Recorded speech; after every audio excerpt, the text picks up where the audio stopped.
Adding layouts. We have a variety of ways of adding a layout tab. The first one is starting from scratch. And we can go down to an existing layout tab, right click, and say New Layout. It will create another layout tab. It will number it to Layout 3 if there's already the two default ones. And then when I do it again, I right click and say New Layout. It'll just keep adding new layout tabs. It builds a new layout tab. It's a plain blank. It'll show the margins. It'll show the floating viewport, and it'll show through to our model space. So it's a very from scratch means of doing it. We can also go to our command line and we can type in layout wizard. And when we got the layout wizard, it'll ask us for a layout name, and we say next, and it'll walk us through all the different properties, and it'll just ask us to walk right through. I'll just walk through and pick various sizes here, and I want to say landscape. I can pick a title block. I'll pick an architectural title block. I can define how many viewports I want, etc., etc. I can pick a location. So I can say, well, let's select the locations of the viewports. I'll say I want to go here, and I want to go here, and I'll say finish. And so now layout 5 is created, and I have, in this case, I have one made as well. Now I can also go and right click and say from template, and I can use a template.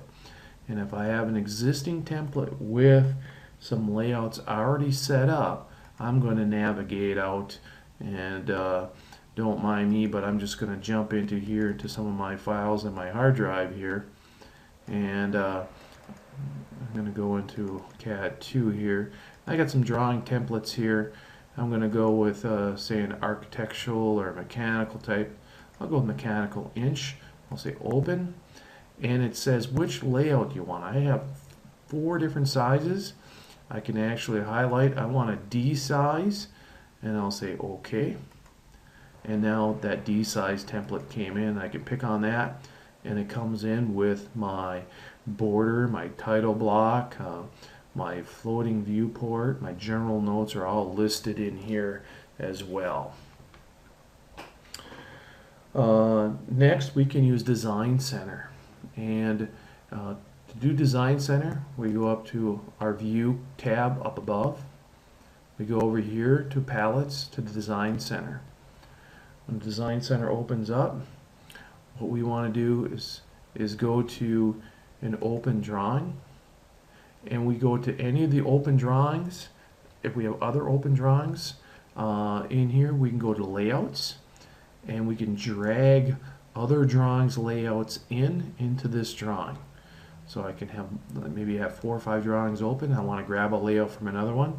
I highlight here and just drag it and drop it into my current drawing, and it will create a layout for me.